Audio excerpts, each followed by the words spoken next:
Herkese merhabalar. Tek Patik Bebek Örgü kanalıma hoş geldiniz. Ben Nurhan. Bugün sizlerle birlikte bu hırkayı öreceğiz. Çok sade ve şık bir model oldu. Hırkada düz örgü, ters örgü ve pirinç modelini kullandım. Parçalı olarak ördüm. Önce ön bedenleri ördüm. Sonra arka bedeni. Arka beden de bittikten sonra omuzları birleştirdim. Daha sonra yakadan ilmek çıkartarak yakayı ördüm. Sonra da kollardan ilmek çıkardım. Kol ördüm. Koldan artan ipi bitince kesmedim. O iple kolu ve bedeni diktim. Normalde ben başlarken ön ve arkada bedeni dikmek için ip bırakmıştım. Ama onlara gerek yok. Siz bırakmadan örebilirsiniz. Çünkü koldan kolu ördükten sonra ipimizi kesmeden dikeceğiz. Santim olarak ölçü vermek istiyorum.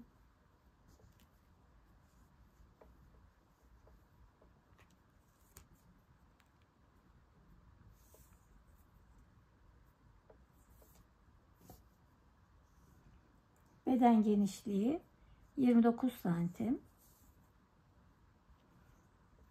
Omuzdan uzunluğu 32 santim.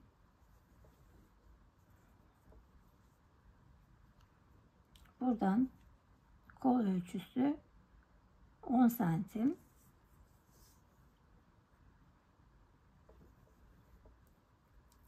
Şöyle kol boyu 23,5 santim.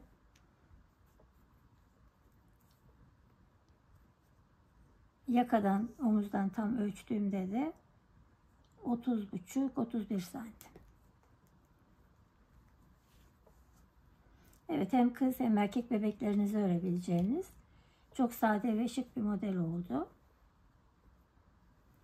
Video uzun olduğu için zor gibi görünse de aslında çok kolay bir model.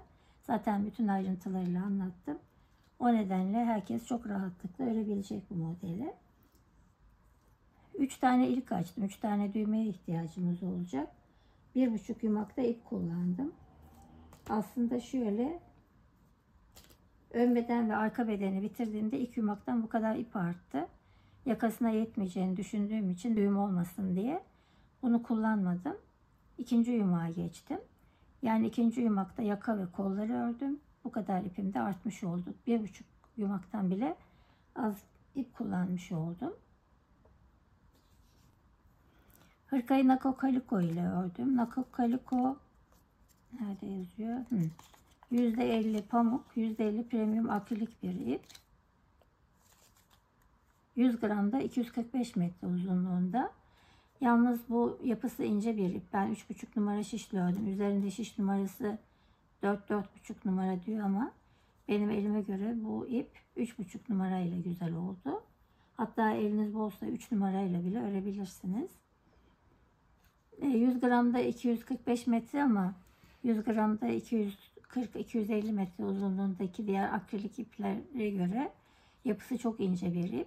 Çünkü ben o ipleri 4 numaralı şişle örüyorum. Eğer o iplerle örerseniz biraz daha büyük olacaktır. Aynı renk örmek isterseniz de renk numarası 3777. Ben alışkın olduğum için misinalı şişle ördüm. Bu modeli misinalı şişle örmek gerekmiyor. Alışkın olduğunuz herhangi bir şişte, iki şişte de örebilirsiniz. Başlamadan önce kanalıma abone olursanız çok sevinirim. Beğeni ve yorumlarınızla da bana destek olabilirsiniz. Takıldığınız bir kısım olduğunda da yorumlardan sorarsanız gördüğümde mutlaka dönüş yapıyorum. Evet, eğer hazırsak hadi başlayalım. Hırkayı örmeye sol ön bedenden başladım. 3,5 numaralı şişime de normal klasik ilmek atma tekniğiyle 37 ilmek attım. Bu şekilde tutarken bu başlama ipi sol taraftayken örgünün ön yüzünde oluyorum. Burası böyle yelekte sol beden olduğu için burası ön pata gelecek. Burası da dikiş kısmına gelecek. Şimdi ben arka yüzden örmeye başlıyorum. Pirinç örgüyle başlıyorum. Normalde ilk ilmeğimi örmeyeceğim ama ilk sıra olduğu için örüyorum. Bir tane ters, bir düz pirinç örgünün ilk sırasını örüyorum. Bir ters, bir düz, bir ters, bir düz. Sıra sonuna doğru bu şekilde ilerliyorum.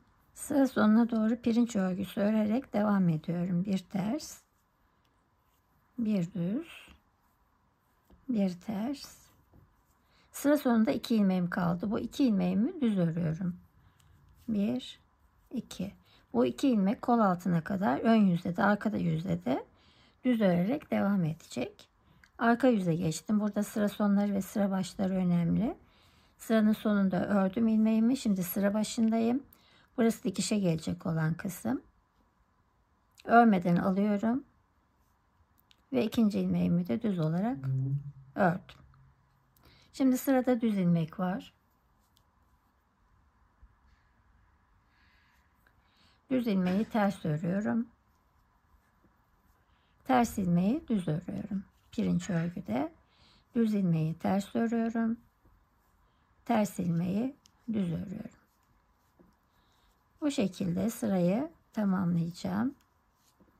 Şimdi sıra sonunda da nasıl ördüğümü göstereceğim. Bu ön kısımda, şimdi arka kısmı örerken iki tarafta aynı şekilde olacak ama ön kısımlarda ön pata gelen kısımla dikişe gelen kısım farklı olacak. O yüzden sırayı başlama ve bitirme yerimiz önemli. Şimdi pirinç örgüsü örerek şu anda ikinci sırayı örüyorum. Sıra sonuna doğru ilerliyorum.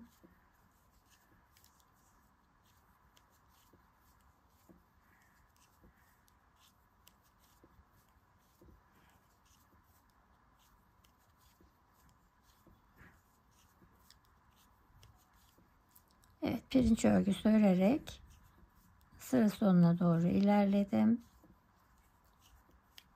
Bir düz, bir ters, bir düz, bir ters. Evet, burası ön yüz ve burası ön pat. Son ilmeğimi ters olarak ördüm. Çeviriyorum.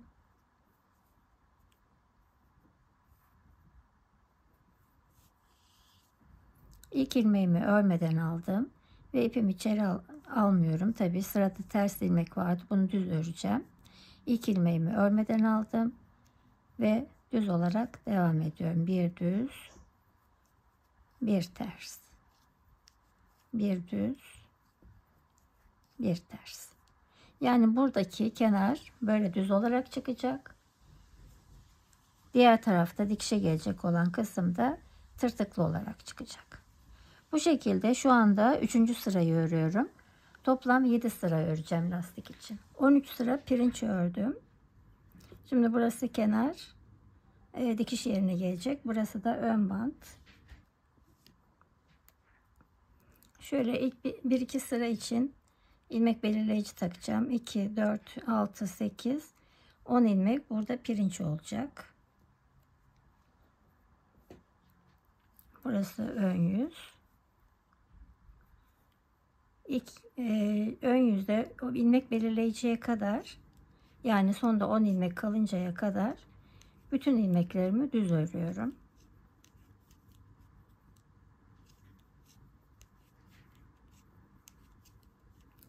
Sıra sonunda 10 ilmek kalınca o 10 ilmeği de pirinç öreceğim yine.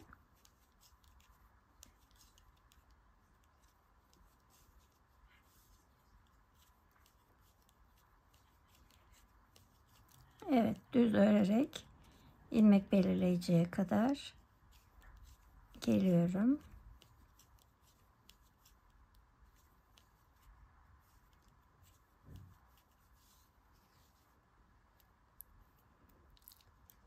Şimdi burada pirinç örmeye devam ediyorum. Sırada ters ilmek vardı. Düz örüyorum. Düz ilmeği ters örüyorum. Buradaki 10 ilmeği yine pirinç örerek yaka kısmına kadar burası pirinç olacak.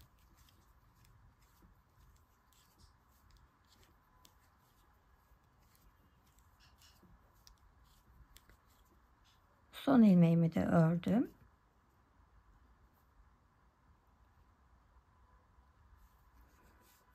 Arka yüze geçtim.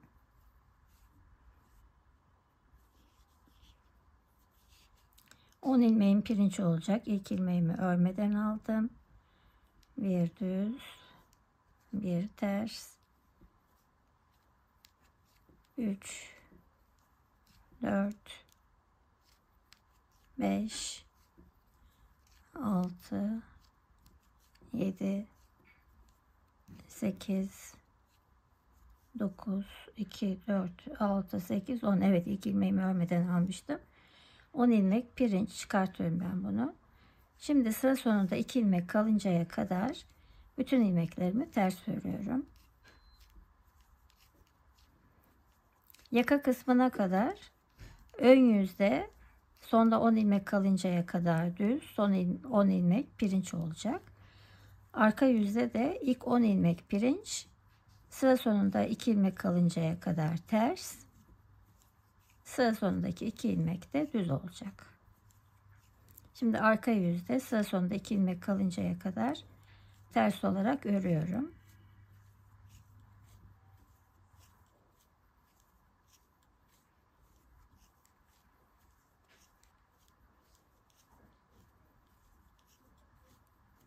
Sıra sonunda 2 ilmek kaldı. Bu 2 ilmeğimi düz örüyorum. 1, 2. Bu 2 ilmek ön yüzde de arka yüzde de düz olacak. Evet. İlmek belirleyiciyi çıkardım çünkü artık burası belli. Şimdi buraya kadar, yani sonda 10 ilmek kalıncaya kadar ön yüzde bütün ilmeklerim düz.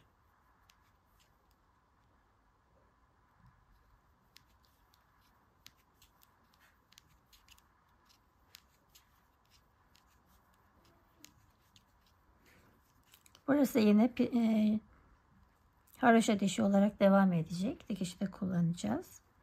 Kol altına kadar bu şekilde devam edecek. Şimdi bu sırayı da göstereceğim. Ondan sonra kol altına kadar herhangi bir işlem yok. Aynı şekilde 52 sıra ön sırayı da arka sırayı da sayıyorum. Önlü arkalı. 52 sıra örüp sonra kol kesimlerine başlayacağım.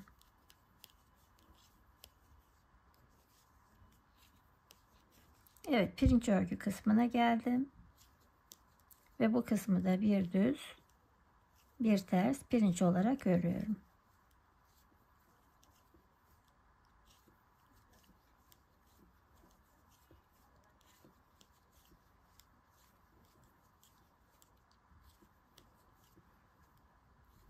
Evet, son ilmeğimi de ters olarak ördüm.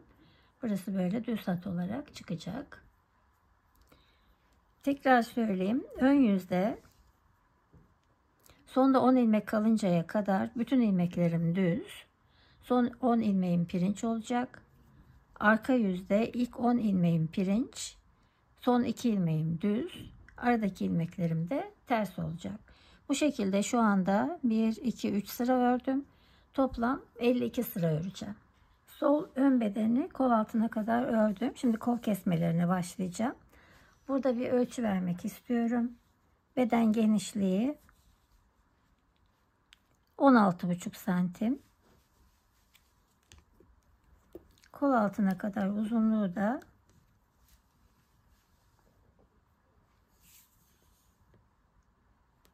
20,5 santim.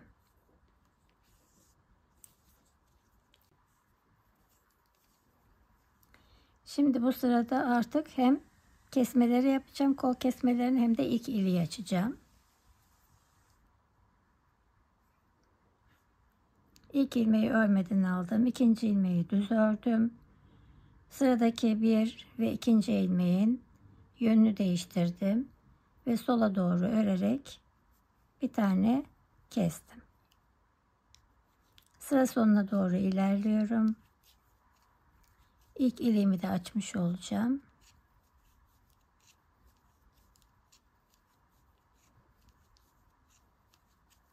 Hırkada 3 tane ilk olacak.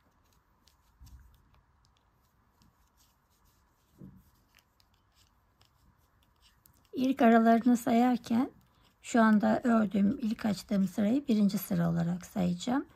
Arka yüz örerken de ikinci sıra olarak sayacağım. Evet, 2, 4, 6, 8, 10 ilmek kaldı. Şimdi 4 ilmeğimi pirinç olarak örüyorum. Bir düz, bir ters, bir düz, bir ters. Şimdi artıracağım ilmek düz olacak. Bir sonraki ilmek ters olacak.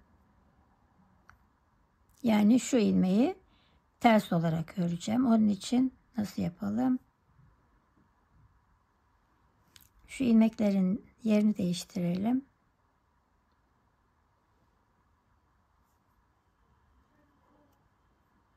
Evet, iki ilmeği birlikte öreceğim.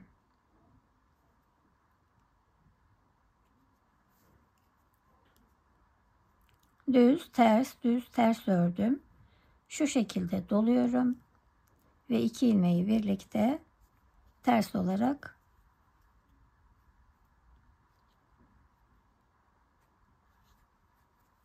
olarak ördüm.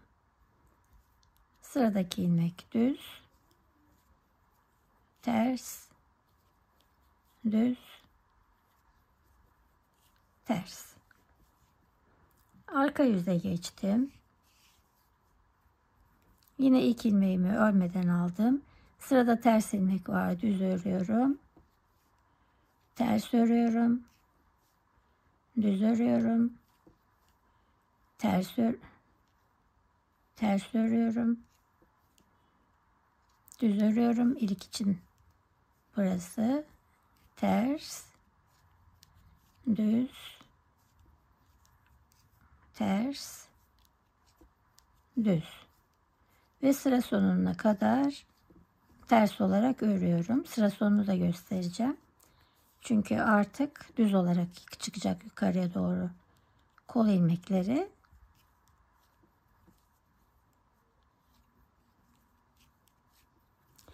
Kolu örerken oradan ilmek çıkartacağım için düz olarak öreceğim. Buraya kadar hep haroşa dişi oluşmuştu. Onları dikişte kullanacağız. Evet, arka yüzde bütün ilmeklerimi ters olarak örüyorum.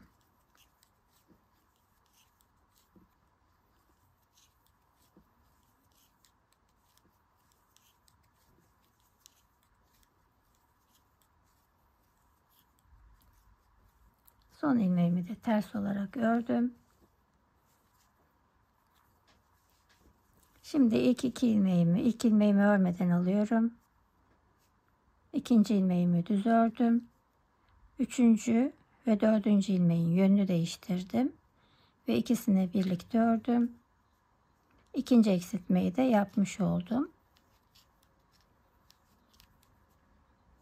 Her ön yüzde birer tane eksiltme yapıyorum.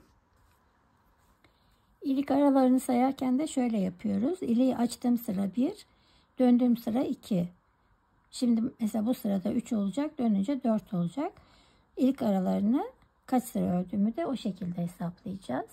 Ve her ön yüzde 2 ilmekten sonra birer tane eksiltmeye devam ediyorum. Her ön yüzde birer tane eksiltme yaparak 5 tane eksiltme yaptım. Şimdi son eksiltmeyi yapacağım. İlk ilmeğimi örmeden alıyorum. 2, 3. ve 4.'ünün yönünü değiştirip sola doğru kesiyorum ve bir tane eksiltme yapmış oldum. Ve toplam 6 tane eksiltme oldu. Şimdi sıra sonunda 10 ilmek kalıncaya kadar örüyorum. İkinci iliğimi açacağım şimdi. 10 sıra örmüş oldum. Önlü arkalı saydım ve toplam 10 sıra örmüş oldum. Şimdi bu sırada ikinci iliği açacağım. Bir düz, bir ters, bir düz, bir ters, 4 ilmeği ördüm. Şimdi ters ördüm. Dolayacağım ilmek düz olacak. Burada öreceğim ilmek ters olacak. O yüzden ipim bu tarafta ters ördüm ve şöyle doluyorum. Buradaki ilmeklerin yine yerini değiştiriyorum.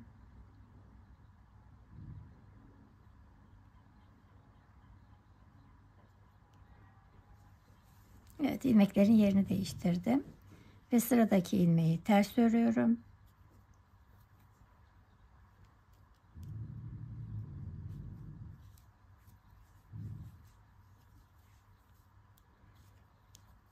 Düz,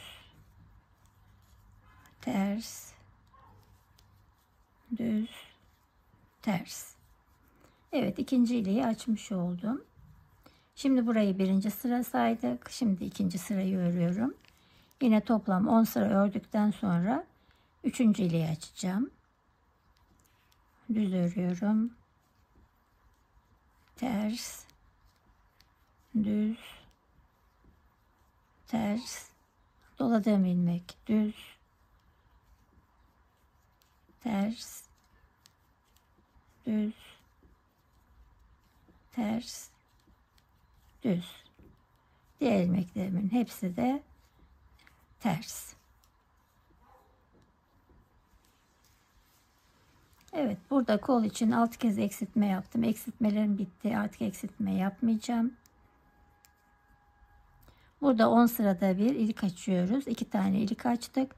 Üçüncü iliği de açtıktan sonra yaka kesimlerine başlayacağız. 2, 4, 6, 8, 10, 12, 13, 14, 16, 18, 20, 22, 24, 26, 28, 30, 31 ilmek var şişimde. Bu 31 ilmeği diğer iliği açıncaya kadar öreceğim. Üçüncü iliği açıp ondan sonra da yaka kesim için tekrar geleceğim. 10 sıra arayla 1, 2, 3 tane ilik açtım. Son ilikten sonra iliği ördüğüm sıra, döndüğüm sıra 2. Sonra 1, 2 sıra daha ördüm. Toplam 4 sıra örmüş oldum. Şimdi ön yüzde burada sıra sonunda 11 ilmek kalıncaya kadar örüyorum. Sıra sonunda 2, 4, 6, 8, 10, 11 ilmek kalıncaya kadar ördüm. Şimdi sonda 2 ilmek kalıncaya kadar ilmeklerimi sağ şişe aktarıyorum. Sonda 2 ilmek kaldı. Şimdi sondaki ilmeği bir önceki ilmeğin üzerinden atlatıyorum. Sağdaki ilmeği sol şişime aktardım ve ilmeği üzerinden atlatıyorum.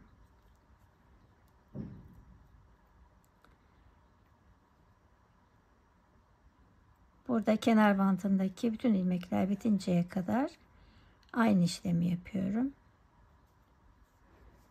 İlmeği sol şişime aktarıyorum ve önceki ilmeği üzerinden atlatıyorum. Burada bir sıra fazla olmasın diye bu şekilde yaptım diğer tarafa göre.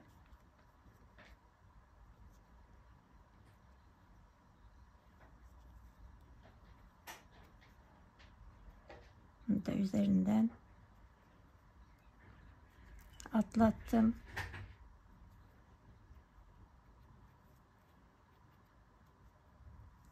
Evet, burada son bir ilmek kaldı. Onu da ilmeğin üzerinden atlattım. 10 ilmeği kesmiş oldum. Şimdi bu son olarak şişimde kalan soldaki ilmeğimi de örüyorum. Arka yüze geçtim. İlk ilmeği örmeden alıyorum ve sıradaki ilmekleri ters olarak örüyorum.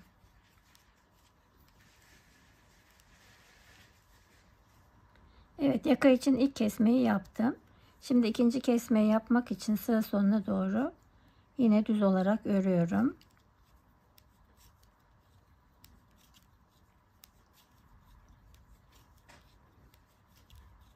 Sıra sonunda 4 ilmek kalıncaya kadar öreceğim.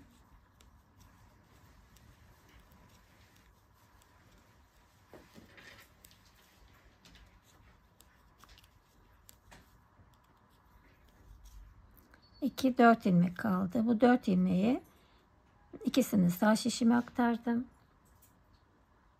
Sondaki ilmeği önceki ilmeğin üzerinden atlattım. 1,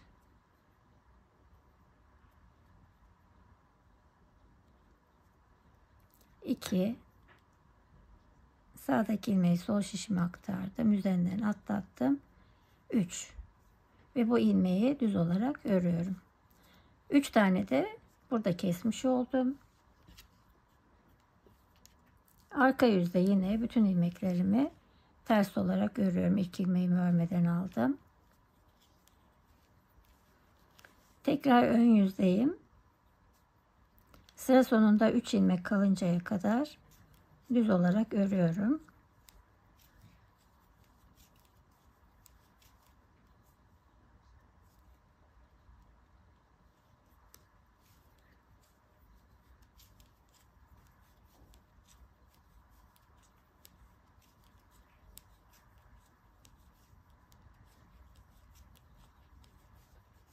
Evet, sıra sonunda 3 ilmeğim kaldı. 3 ilmeğimi bir tanesini sağ şişime aktardım. Sondaki ilmeği ilmeğin üzerinden atlattım. Sağdaki ilmeği sol şişime aktardım ve bu ilmeği üzerinden atlattım. 2 tane eksiltmiş oldum. Son ilmeğimi örüyorum ve arka yüzde yine bütün ilmeklerimi ters olarak örüyorum. 2 ilmeğimi örmeden alıyorum. Evet, yaka eksiltmeleri bitti. Şimdi artık 6 sıra düz olarak öreceğim. Ön yüzde düz, arka yüzde ters. 6 sıra öreceğim.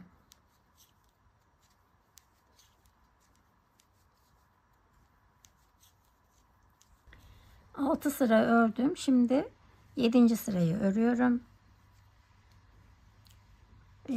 Şişimde kaç ilmek kaldığını söylemeyi unuttum. O yüzden sayarak öreceğim bu sırayı. 1, 2, 3, 4, 5, 6, 7, 8, 9, 10, 11, 12, 13, 14, 15, 16. Evet, bu tarafı tamamlamış olduk.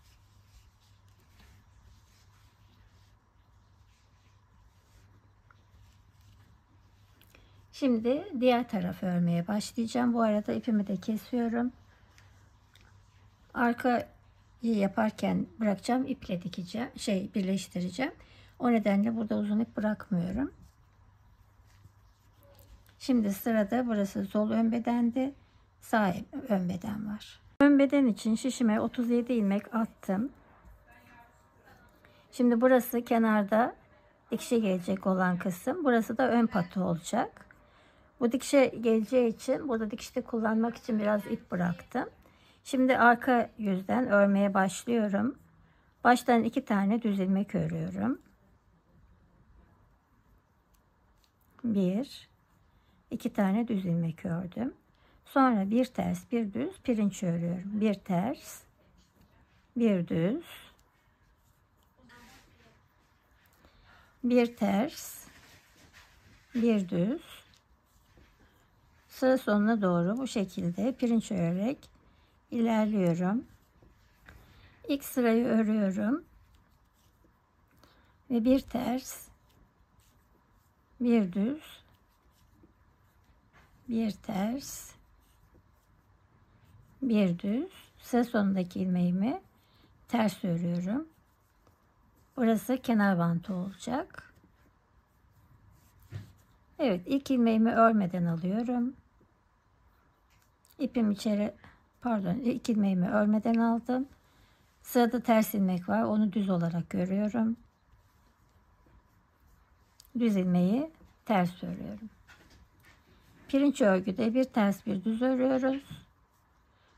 Düzün üzerine ters, tersin üzerine düz örüyoruz. Bu şekilde sıra sonuna doğru ilerliyorum. Sıra sonunu hem bu tarafta hem bu tarafta, sıra sonu ve sıra başı nasıl yaptığımı göstereceğim. Şimdi sıra sonuna doğru ilerliyorum. Ön yüzdeyim. Dikiş yapacağımız kenara doğru ilerliyorum. Düzün üzerine, tersin üzerine düz. Düz ilmeğimi de ters örüyorum. Ters ilmeğimi düz, düz ilmeğimi ters. Sıra sonunda 2 ilmek var. İkisini de düz örüyorum. 1, 2. Döndürüyorum. Arka yüze geçtim. İlk ilmeğimi örmeden aldım. İkinci ilmeğimde düz. Sonra düzün üzerine ters. Tersin üzerine düz. Düzün üzerine ters. Tersin üzerine düz. Bu şekilde ilerliyorum. Bu taraf dikişte kullanacağımız kısım ve haroşa dişleri oluşuyor. Buradan dikiş yapacağız. Diğer tarafın ön patta düz olarak çıkacak. Şimdi pirinç örerek ön pata doğru ilerliyorum. Ön pata doğru ilerliyorum. Bir ters, bir düz. Burası örgünün arka yüzü. Bir ters, bir düz, bir ters, bir düz ve bir ters örüyorum. Ön yüze geçtim.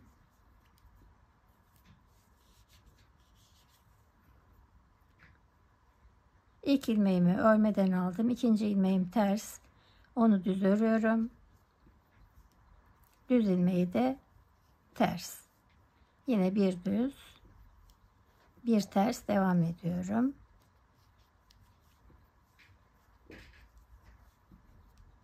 Burası da böyle düz hat olarak devam ediyor. Bu taraf düğme ilik bandı olacak, düz devam edecek.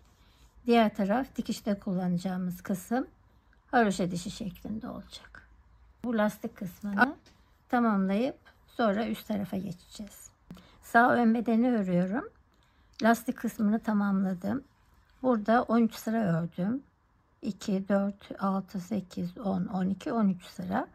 Buradan da haroşa dişlerini sayarsak eğer 1, 2, 3, 4, 5, 6, 7 diş örmüş oldum.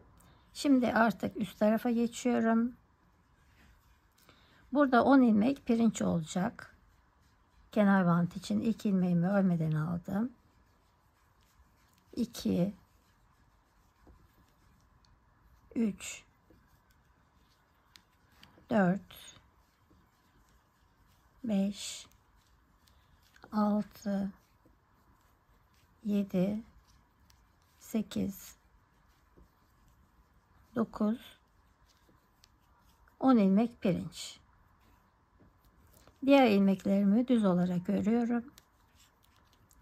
Düz örerek sıra sonuna doğru ilerliyorum. Bütün sıra düz olacak burada. Kenardaki 2 ilmek de dahil.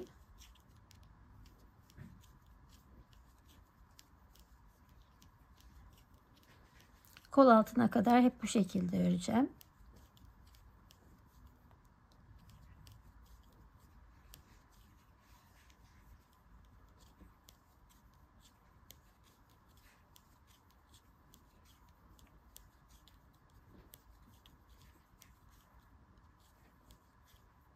Evet, sıra sonuna kadar bütün ilmeklerimi düz olarak ördüm. Arka yüze geçtim. Arka yüzde ilk ilmeğimi örmeden alıyorum. İkinci ilmeğimi düz örüyorum. Ve sonda 10 ilmek kalıncaya kadar bütün ilmeklerimi ters örüyorum. Sıra sonundaki 10 ilmeğim de pirinç olacak. Arka yüzdeyim. Pirinçten sonraki ikinci sırayı örüyorum. Sıra sonunda 10 ilmek kalıncaya kadar ters örüyorum. 2, 4, 6, 8, 10 ilmek kaldı. Şimdi sırada ters ilmek var. Sırada ters ilmek var. Onu düz örüyorum. Düz ilmeği ters örüyorum. Ters ilmeği düz. Düz ilmeği ters.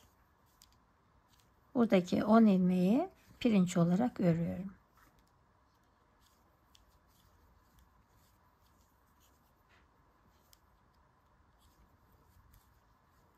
Son ilmeğimi de ters olarak ördüm. Evet, kol altına kadar bu şekilde devam edecek. Ön yüzde ilk 10 ilmeğim pirinç ve diğer bütün ilmeklerim düz olacak. Arka yüzde 2 tane düz. Diğer ilmeklerim sonda 10 ilmek kalıncaya kadar ters. Son 10 ilmeğimi de pirinç örerek kol altına kadar örüyorum. Evet, sağ ön bedeni de sol ön beden gibi kol altına kadar ördüm. 52 sıra ördüm. Şuradan sayalım. 2, 4, 6, 8, 10, 12, 14, 16, 18, 20, 22, 24, 26, 28, 30, 32, 34, 36, 38, 40, 42, 44, 46, 48, 50, 52. Şimdi artık kol kesmelerine başlayacağım.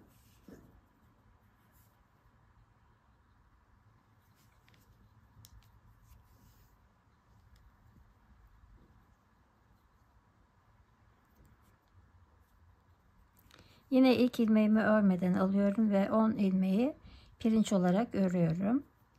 2, 3, 4, 5, 6, 7, 8, 9, 10 ve sıra sonunda 4 ilmek kalıncaya kadar da düz olarak örüyorum. Evet, ön yüzdeyim. Kol kesimlerine başladım. Sıra sonunda 4 tane ilmek kalınca 2 ilmeği birlikte sağa doğru örerek kesiyorum. Ve 2 tane düz ilmek örüyorum. 1, 2. Şimdi bundan sonra artık burası böyle tırtıklı devam etmeyecek. Diğer tarafı da öyle örmüştük zaten. Arka bedeni de o şekilde öreceğiz. İlk ilmeğimi örmeden alıyorum. Ve ipim zaten içeride. Ters örerek sıra sonunda 10 ilmek kalıncaya kadar ters örüyorum. Sıra sonundaki 10 ilmeğimi de pirinç örerek sırayı tamamlıyorum. Tekrar ön yüzdeyim. İlk ilmeğimi örmeden alıyorum. Pirinç ilmeklerimi örüyorum. İkinci kez eksiltme yapacağım bu sırada. Toplam 6 eksiltmemiz olacak. İkinci eksiltmeyi de göstereceğim. Biraz hızlı geçeceğim burayı. Toplam 6 tane eksiltme yapacağım. Diğer tarafta gösterdiğim için uzun uzun göstermiyorum. Sıra sonunda 4 ilmek kalıncaya kadar örüyorum. Sıra sonunda 4 ilmek kaldı.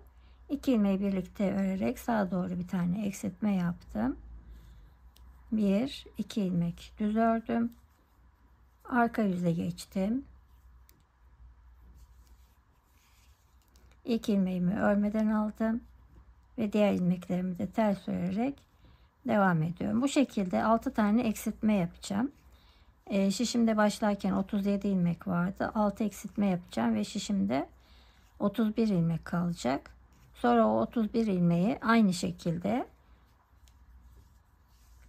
başta 10 tane pirinç ve diğer ilmekler ön yüzde düz, arka yüzde ters olarak yaka kesimine kadar devam edeceğim.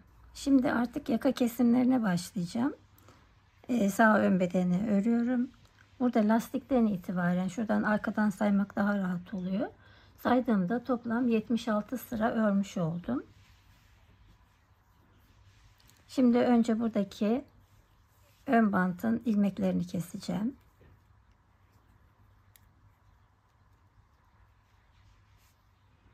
Ters ilmeği düz olarak örüyorum. Örerek kesme tekniğiyle kesiyorum. Önceki ilmeği üzerinden atlattım. Düz ilmeği ters örüyorum. Aynı pirinç örüğü gibi örüyorum. Önceki ilmeği üzerinden atlatıyorum. Düz örüyorum. Önceki ilmeği üzerinden atlatıyorum. Ters örüyorum. Önceki ilmeği üzerinden atlatıyorum. Düz, ters, düz, ters, düz. Evet, orada bir ilmek kaldı. Onu da kesiyorum. 10 ilmek eksiltmiş oldum. Şimdi ön yüzde düz, arka yüzde ters örerek tekrar ön yüze geleceğim. Tekrar ön yüzdeyim. İlk ilmeğimi aldım. İkinci ilmeği örüp ilk ilmeği üzerinden atlattım. 1 örüyorum. Üzerinden atlatıyorum. 2 ördüm. Üzerinden atlattım. 3 yine ön yüzde düz, arka yüzde ters örerek tekrar ön yüze geçeceğim. Tekrar ön yüzdeyim. İlk ilmeğimi örmeden aldım. İkinci ilmeği örüp ilk ilmeği üzerinden atlattım. 1 ördüm ve üzerinden atlattım.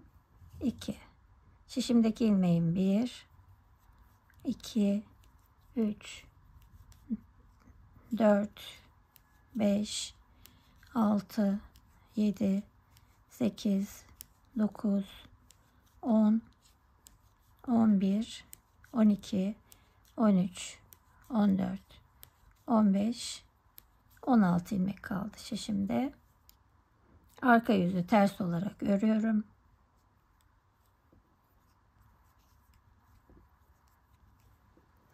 Bu tarafında yaka kesintileri bitti. Şişimde 16 ilmek var. Şimdi bu 16 ilmeği 6 sıra örüyorum. 6 sıra daha ördüm. Toplamda lastikten itibaren 88 sıra örmüş oldum. Şimdi bir sıra daha örüyorum ve burası da 89. sıra oluyor. Artık 2 ön bitmiş oldu. Sırada arka beden var.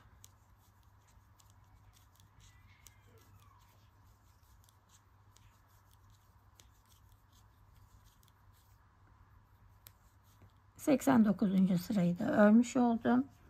Şimdi omuzu birleştirmek için bu tarafta ip bırakıyorum. Dikmek için de bir miktar ip bıraktım. Kısa olan ipim kendimden tarafta ve klasik ilmek atma tekniğiyle ilmek atarak başlıyorum.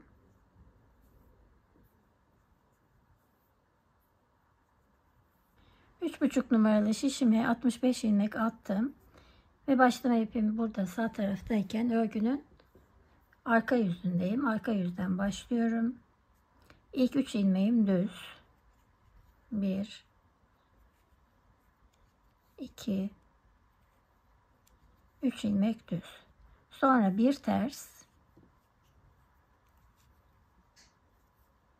bir düz, bir ters,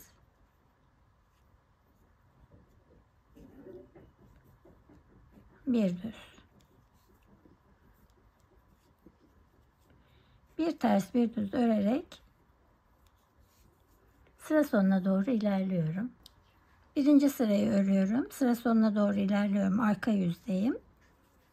Bir düz, bir ters, bir düz, bir ters, bir düz, bir ters ve sıra sonunda 3 tane ilmeğimi de düz olarak örüyorum. 1 2 3 örgüyü çevirdim, ön yüze geçtim. İlk ilmeğimi örmeden ama ipim böyle dışarıda olacak. Örmeden aldım. 2 3 düz. Başta ve sonda 3 ilmeği ön yüzde de arka yüzde de düz olarak örüyorum. Şimdi pirinç örgüsü öreceğim için düz ilmekleri ters, ters ilmekleri düz öreceğim. Sırada düz ilmek var. Bu düz ilmeği ters örüyorum. İpim dışarıda, ters ilmeği düz örüyorum. İpim içeride, düz ilmeği ters örüyorum.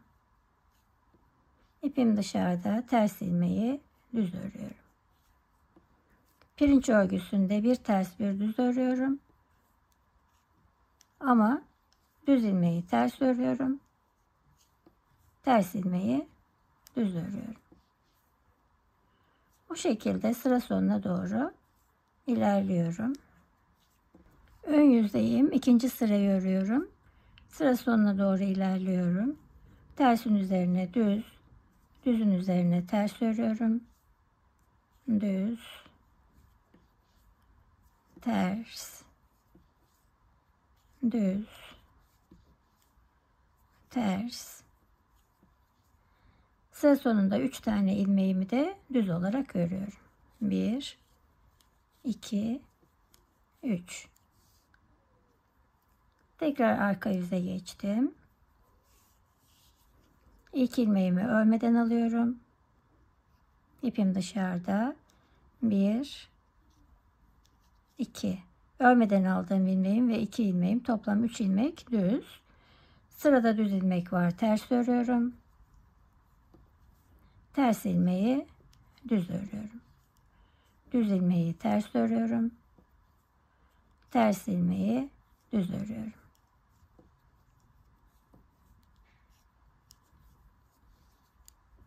Evet, pirinç modeli kendini göstermeye başladı. Başta ve sonda 3'er tane ilmeği ön yüzde de arka yüzde de düz olarak örüyorum. Aradaki bütün ilmeklerimi de pirinç örgüsü olarak örüyorum. Birazcık örelim bu şekilde. Sonra üst tarafa geçeceğiz. Evet, lastik kısmını tamamladım. Şu anda başlama ipim burada sol taraftayken örgünün ön yüzündeyim. 13 sıra ördüm. Haroşaları da sayarsam eğer 1, 2, 3, 4, 5, 6, 7 diş boyunca örmüş oldum. Şimdi artık lastik kısmı tamamlandı. Üst kısma geçiyorum. Şimdi ön yüzde kol altına kadar bütün ilmeklerimi düz olarak örüyorum. Kol altına kadar ön yüzde hep bu şekilde öreceğim. Bütün ilmeklerim düz. Ön yüzde bütün ilmeklerimi düz olarak ördüm. Arka yüze geçtim. Arka yüzde ilk ilmeğimi örmeden alıyorum. 2, 3 düz ördüm. İpi içeri doğru alıyorum ve sıra sonunda 3 ilmek kalıncaya kadar bütün ilmeklerimi ters örüyorum.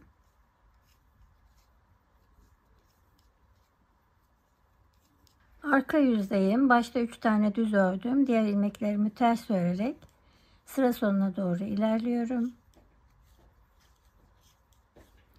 Sıra sonunda 3 ilmek kalıncaya kadar. Sıra sonunda 3 ilmek kaldı. İpimi dışarı alıyorum ve 3 ilmeğimi düz örüyorum. Evet, kol altına kadar ön yüzde bütün ilmeklerimi düz örüyorum. Arka yüzde de başta ve sonda 3 ilmek düz.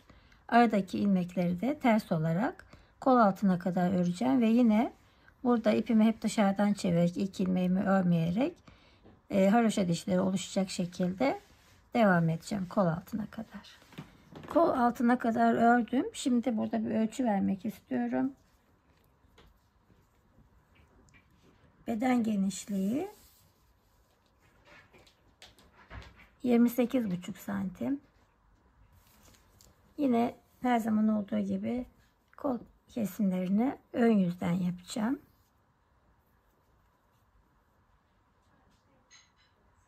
Şöyle biraz ekranı yakınlaştırayım. Şimdi 1, 2 ilmek örüyorum. 3. ilmeği ve 4. ilmeği örecekmiş gibi sağ şişimi alıp tekrar sol şişimi alıyorum ve ikisini birlikte örerek bir tane eksiltme yaptım.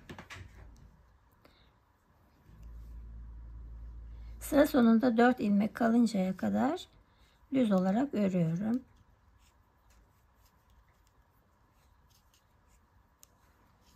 Sıra sonuna doğru ilerliyorum.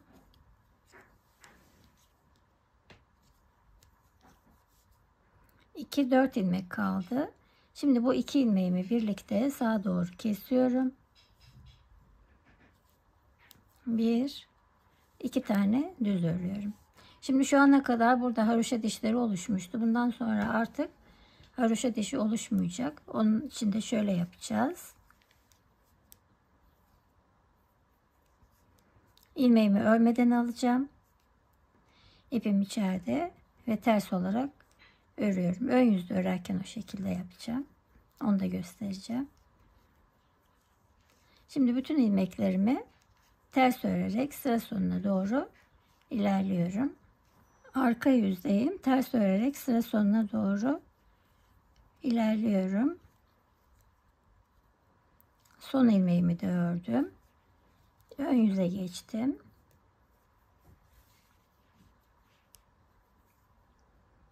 Ön yüzde 2 ilmeğimi örmeden alıyorum ve 2 tane ilmeği ördüm.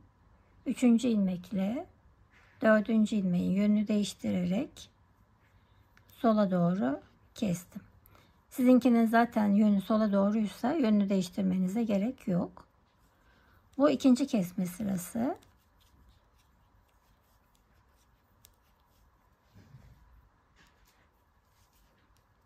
Düz örgü örerek sıra sonuna doğru ilerliyorum.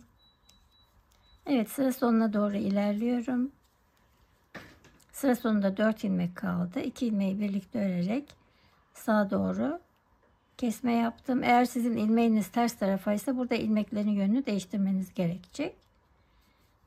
Ve düz olarak devam ediyorum.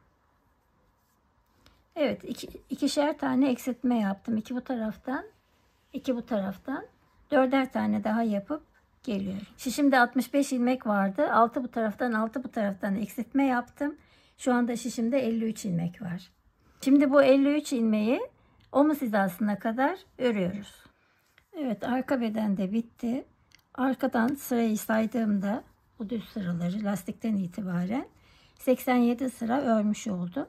Ön bedene göre 2 sıra eksik olmuş oldu burası. Şimdi artık omuz birleştirmelerini yapıyorum.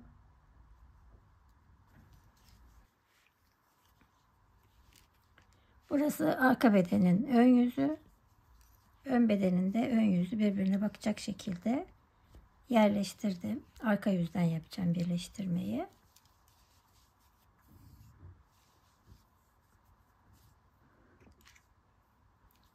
Tığ ile yapıyorum.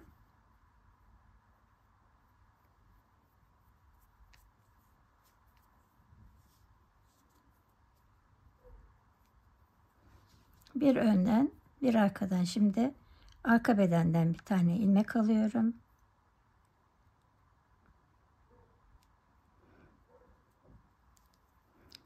Bir ilmek de ön bedenden alıyorum. Ve ikisini birlikte ördüm. Bir tane arka bedenden, bir tane ön bedenden ilmek alıyorum. İkisini birlikte örüp şişimde tığımdaki ilmeğin içinden kaydırarak geçirdim.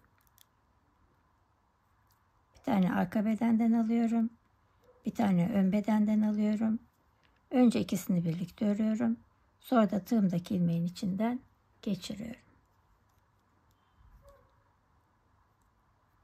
Arka bedenden, ön bedenden birer tane ilmek aldım. 2 ilmeği birlikte ördüm ve tığımdaki ilmeğin içinden kaydırarak geçirdim. Omuzdaki ilmeklerin hepsini birleştirdim. Tığımda kalan tek ilmeği de bir tane örüp sabitliyorum.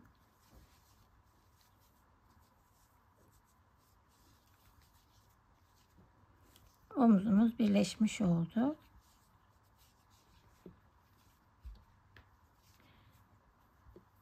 Şimdi sırada diğer omuz var. Evet, bu tarafı da yine aynı şekilde ön yüzler birbirine bakacak şekilde yerleştirdim. Ve tıpkı diğer taraftaki gibi birleştiriyorum. Bir tane önden alıyorum. Bir tane arkadan.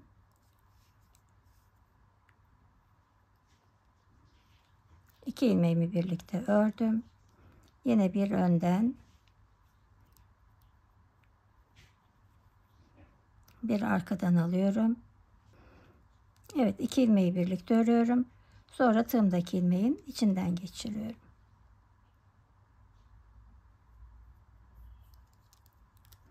Evet, aynı şekilde diğer omuzu birleştirdiğim gibi bu omuzu da birleştiriyorum. Önce iki ilmeğin içinden geçiriyorum. Sonra tığımdaki ilmeğin içinden geçiriyorum. ön bedendeki ilmeklerim bitinceye kadar bu işlemi yapıyorum. Arka beden ve ön bedenler bitti. Ve bir yumak ipten şu anda bu kadar ip kaldı. Bu ip de yakaya yetişmez, yakayı tamamlamaz diye düşündüğüm için ben yeni iple başlayacağım. Düğüm yapmak istemiyorum çünkü.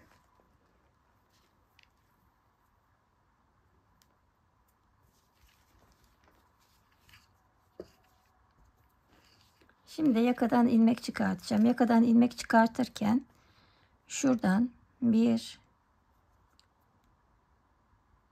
yakadan 1, 2, 3 tane ilmek çıkartacağım. 3 tane pirinç sayıyorum. Arka yüzden başlıyorum ilmek çıkartmaya. Buradan bir tane ilmek çıkardım.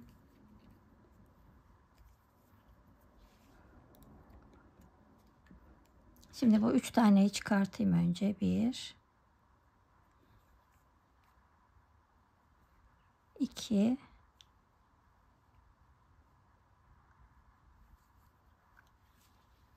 3.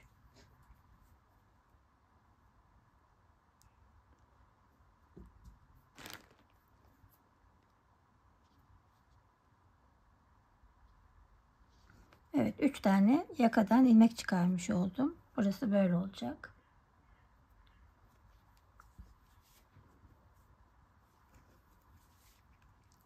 Ve devam ediyorum ilmek çıkarmaya. Her bir ilmekten bir tane ilmek çıkartıyorum. Ve şişime takıyorum. Eğer size şişle çıkarmak kolay gelirse şişle çıkarırsınız. 2, 4, 5 oldu.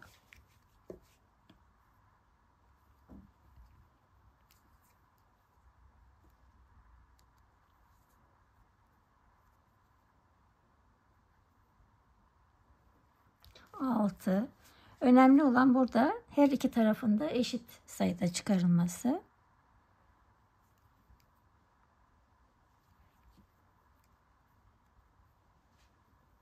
7, 8, 9,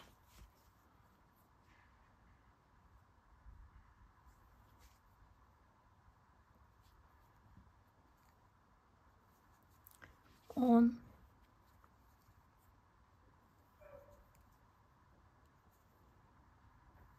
11, 12. 12'den sonra şurada aradaki şu küçük boşluktan bir tane çıkartacağım. 13, 14,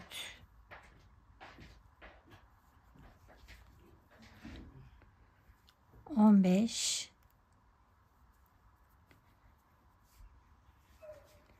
bir tane daha küçük boşluktan çıkaracağım.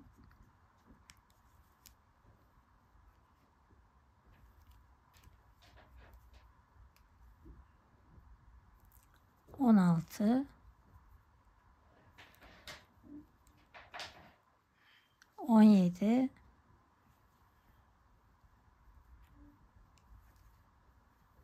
18,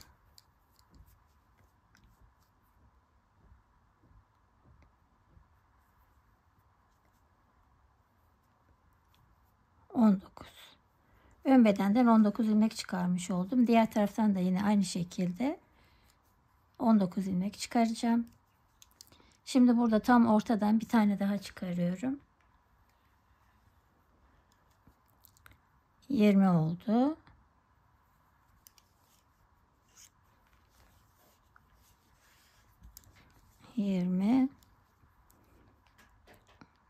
Şuradan bir tane daha çıkarıyorum.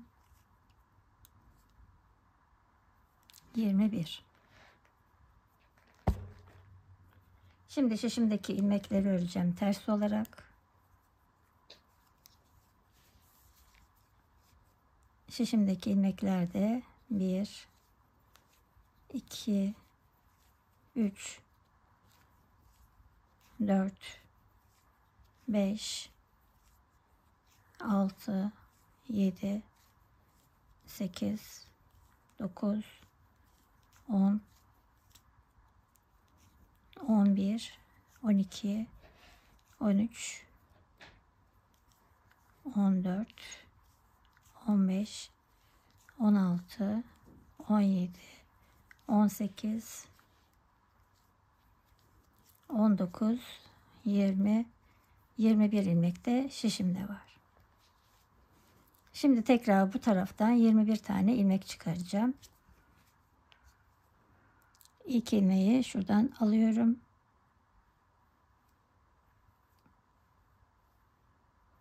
Bir. İkinciyi tam omuzdan alıyorum. 2.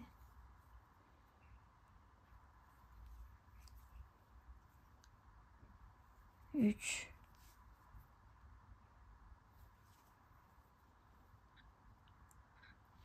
4. Buradaki ilmekleri de yine aynı şekilde 19'a tamamlayacağım. Burada son olarak 3 tane pirinç örgünün üzerindeki ilmeklerden çıkaracağım. Şimdi bu yakadaki ilmeklerimi pirinç örgüsü olarak öreceğim. İlk ilmeğimi ters örüyorum. Burası ilk sıra olduğu için ilmekler biraz ters görünüyor. İlmeklerin yönü daha doğrusu ters görünüyor. Bir ters, bir düz, bir ters, bir düz, bir ters, bir düz. Evet, bu sırayı bu şekilde tamamlıyorum. İlk sırayı örüyorum. Bir düz, bir ters örüyorum. Pirinç örgüsünün ilk sırası.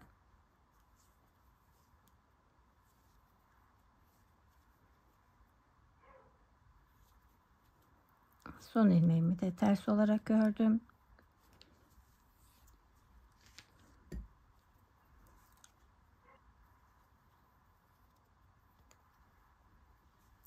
Ön yüze geçtim.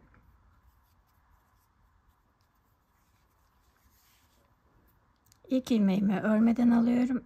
İkinci ilmeğimi ters ilmeği düz örüyorum. Düz ilmeği ters örüyorum. Ters ilmeği düz.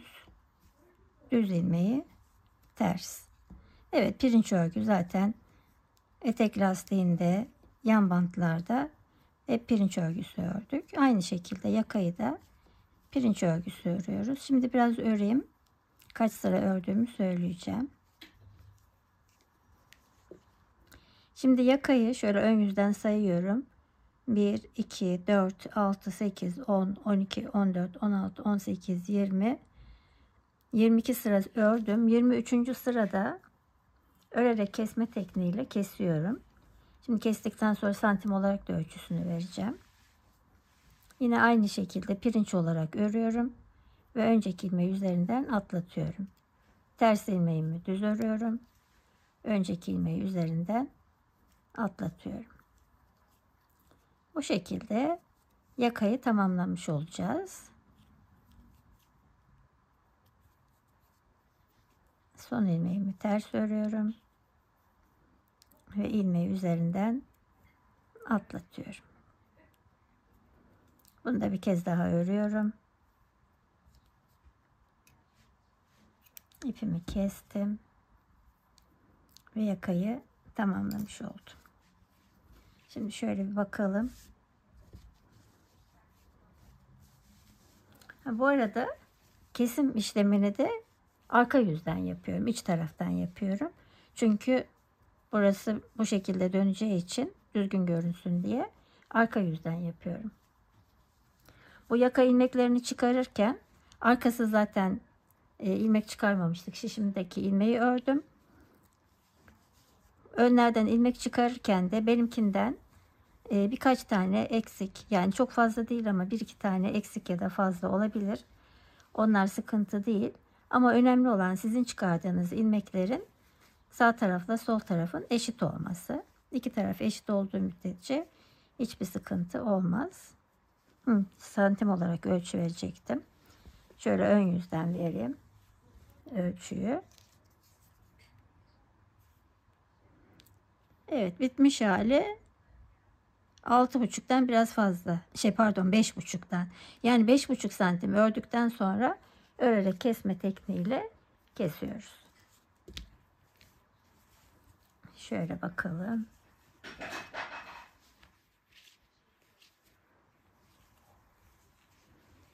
Evet, çok güzel oldu. Şimdi kollardan ilmek çıkartarak kolları öreceğiz. Bu ipimi de keseyim.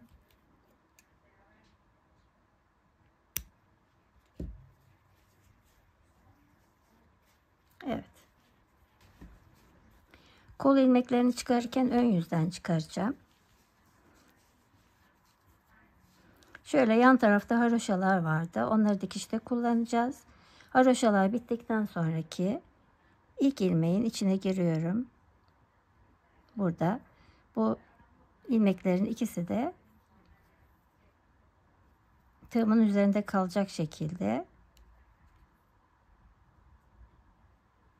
şöyle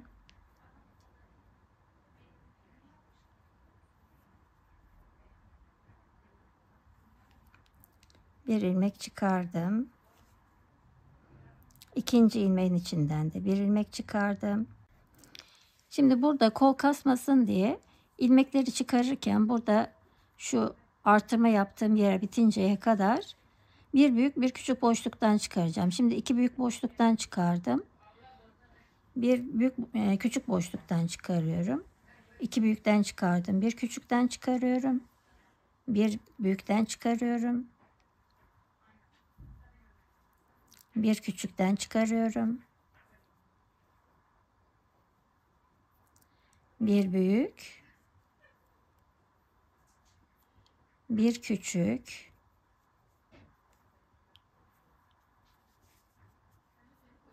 Bir büyük. Bir küçük.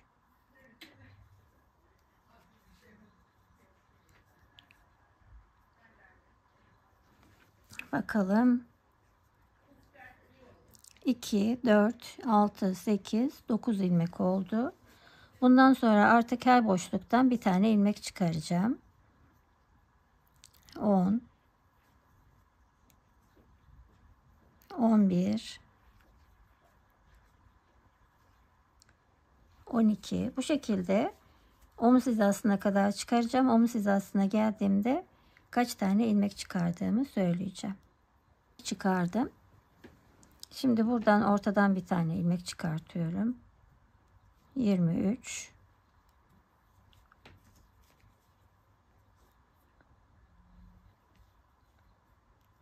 24,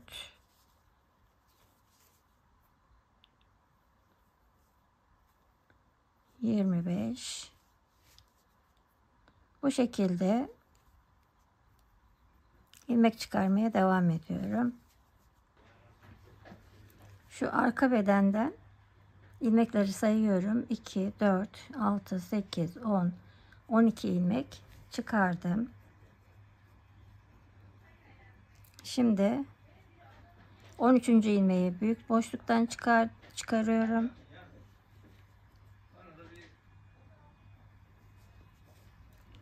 Şimdi bir tane küçük boşluktan çıkarıyorum.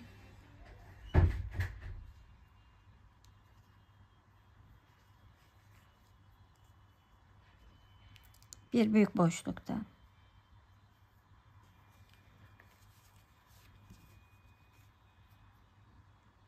Bir küçük boşluktan çıkarıyorum.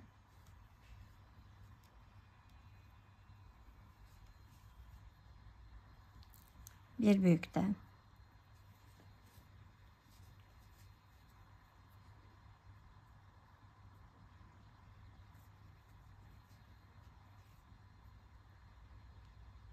Evet, bir küçük boşluk.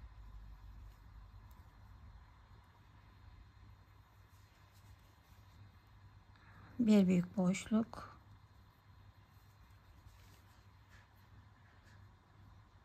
Bir küçük. Bir büyük. Burası da haroşa. Şuradan da bir tane çıkaralım şöyle. Ve sayalım bakalım kaç ilmek oldu burası. 2, 4, 6, 8, 10, 12, 14, 16, 18, 20, 22 ilmek de bu taraftan çıkarmış olduk.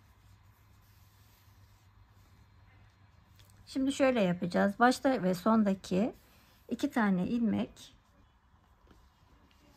ön yüzde de arka yüzde de düz olacak. Başta ve sonda 2 ilmek.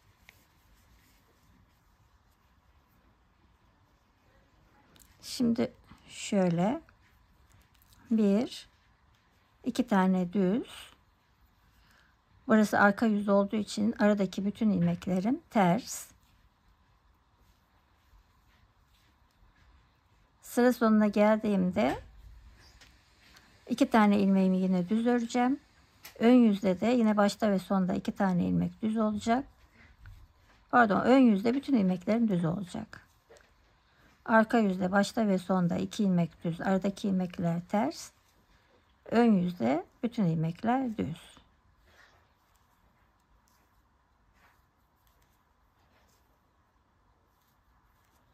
...22 ilmek önden çıkardım. 22 ilmek arkadan, 44 bir de ortadan çıkarmıştım. Şu anda şişimde 45 ilmek var. Kolu lastik kısmına kadar ördüm. Toplam 60 sıra ördüm. Santim olarak da ölçü verelim. Şöyle.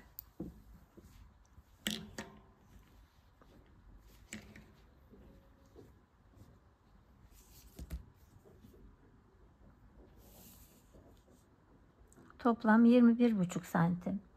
21,5 santim kolu ördüm. Şimdi lastik kısmına geçiyorum. 60 sıra ördüğümde zaten arka yüzdeydim.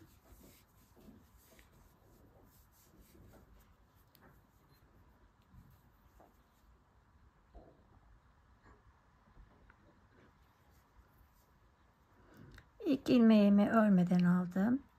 Bir düz, bir ters, bir düz, 1, 2, 3, 4 tane ördüm.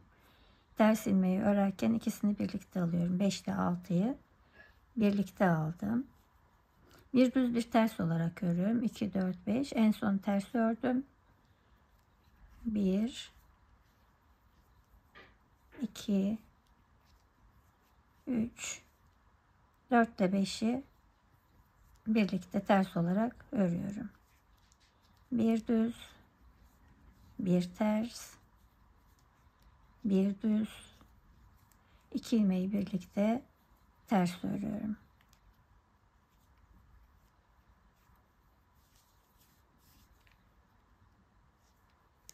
Bir düz, bir ters, düz, 2 ilmeği birlikte ters, düz, ters, düz, 2 ilmek birlikte ters, düz, ters, düz, 2 ilmek birlikte ters,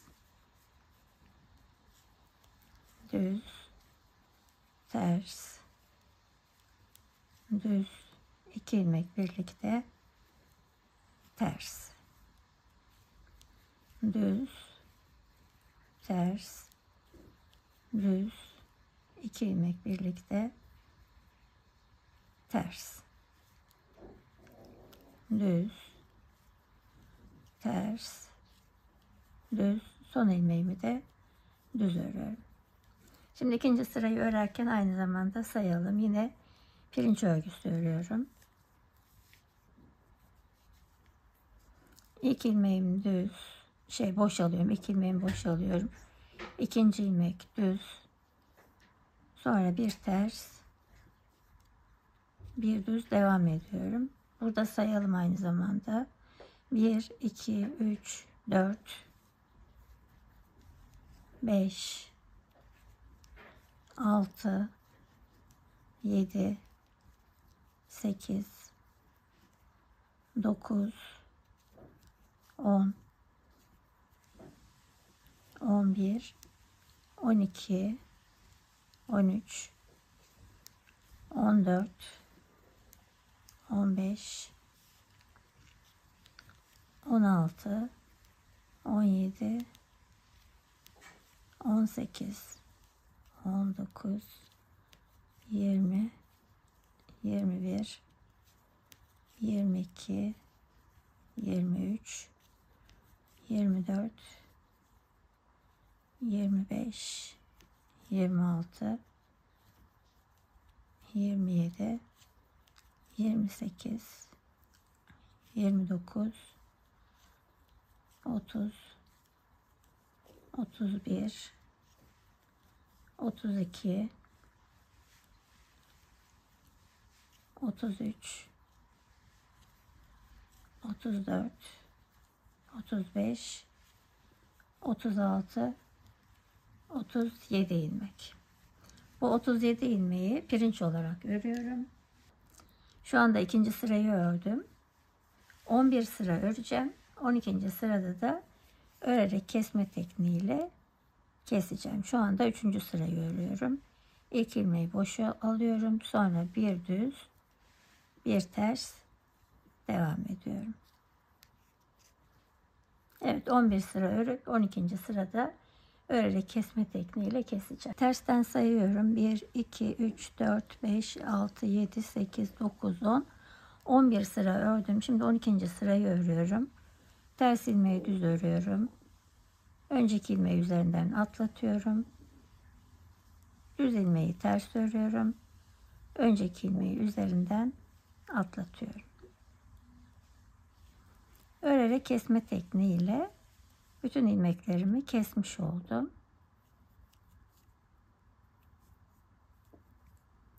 Son ilmeğimi bir kez daha ördüm. Şimdi bu iple dikeceğim. Aslında başlarken önde ve arkada ip bıraktırmıştım. Ama sonradan bu şekilde dikmeye karar verdim. Şimdi burası kol. Burası arka beden. Bir de hemen hemen bir kol kadar daha ip bırakıp kesiyorum.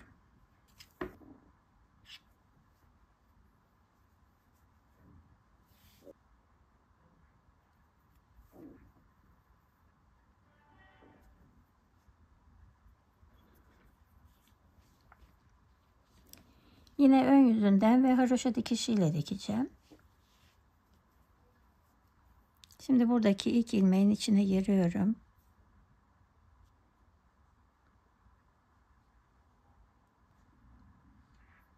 Bu şekilde.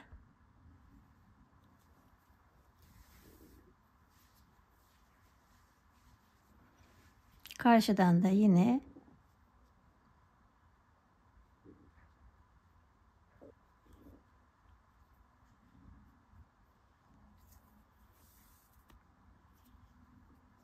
ilk ilmeğin içine girdim. Alt katta atölye var. Dikiş dikiyorlar. Makinenin sesi geliyor arada.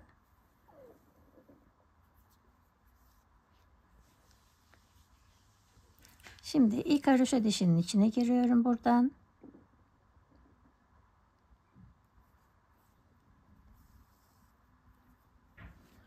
Bu taraftan da ilk haroşa dişinin içine giriyorum. Sonra kaydırmadan karşılıklı olarak haroşa dişlerin içine girerek dikiyorum.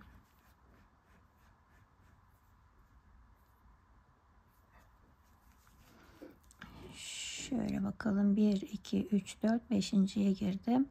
1, 2, 3, 4, 5. Evet. Böyle yanıldığınızda da sayabilirsiniz. Bir bu taraftan.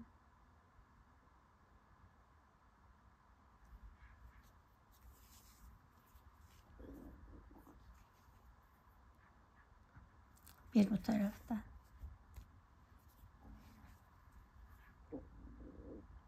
Duyuyor musunuz sesleri? Makinenin değişik bir sesi var.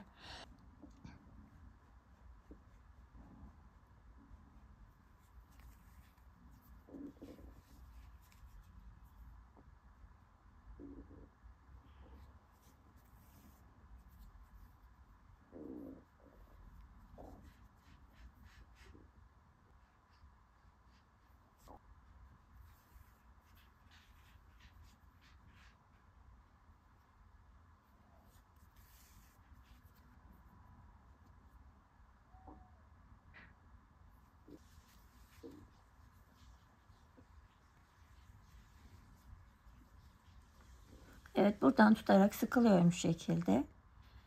Kol altına kadar karşılıklı haroşa dişlerinin içine girerek dikiyorum. Kol altına gelince o kısmını da göstereceğim. Karşılıklı olarak haroşa dişlerinin içine girerek diktim. Son birer tane kaldı. Bir bu taraftan, bir bu taraftan aldım. Şimdi buradaki ilk haroşa dişi ve bu taraftaki ilk haroşa dişi. Şöyle de boşluk olmaması için şöyle buraya giriyorum. Bu tarafta da yine aynı şekilde böyle giriyorum. Burada boşluk oluşmasın diye. Şimdi tekrar haroşa dişlerin içine girerek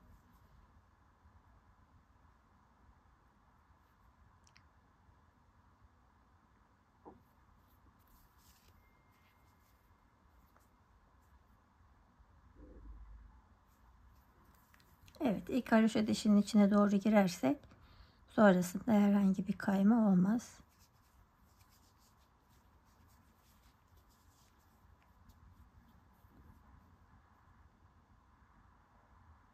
Bir buradan giriyorum.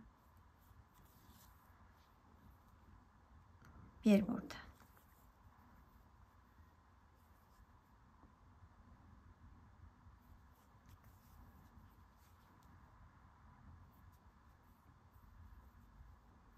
Yine aynı şekilde karşılıklı haroşa dişlerin içine girerek etek ucuna kadar ilerliyorum.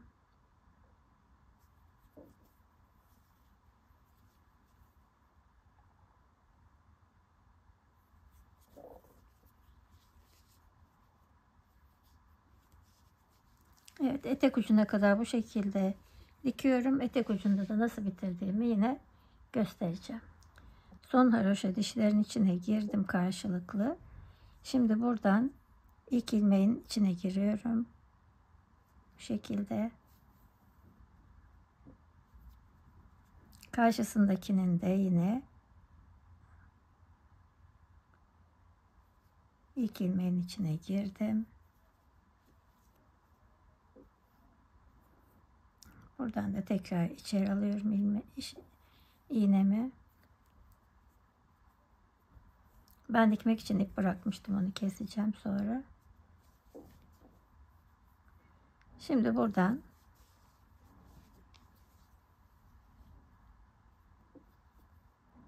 ipimi içeriye aldıktan sonra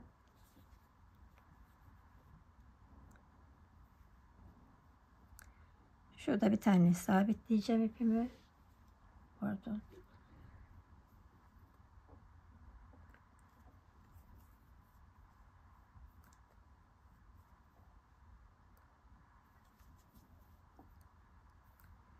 Burada ipimi sabitledim.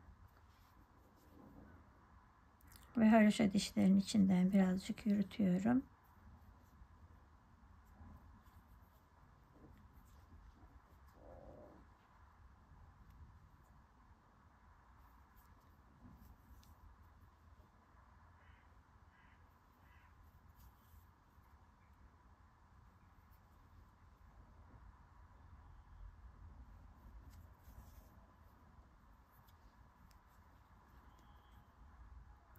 Şurada bir kez daha sabitleyeceğim.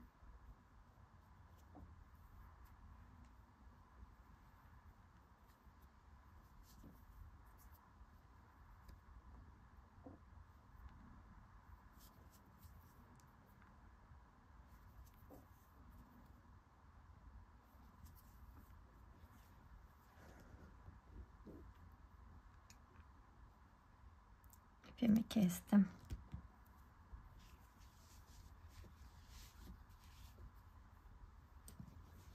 Evet, dikişle ilgili kısmımız da tamamlanmış oldu. Şimdi ben içerideki iplerimi de temizleyeceğim. Düğmeyi dikmiştim zaten. Ayarlayıp geliyorum. Evet, takamız bitti. Çok sade ve şık bir model oldu. Çok da kullanışlı bir model. Hem kız hem erkek bebeklerinize uygun. Eğer benim gibi pamuklu iple örerseniz 4 mevsim kullanabilirsiniz. Farklı iplerle de tabii ki örebilirsiniz. Bugünkü videonun da sonuna geldik. İzlediğiniz için çok teşekkür ediyorum. Bir dahaki videoda görüşmek üzere. Kendinize iyi bakın. Hoşça kalın.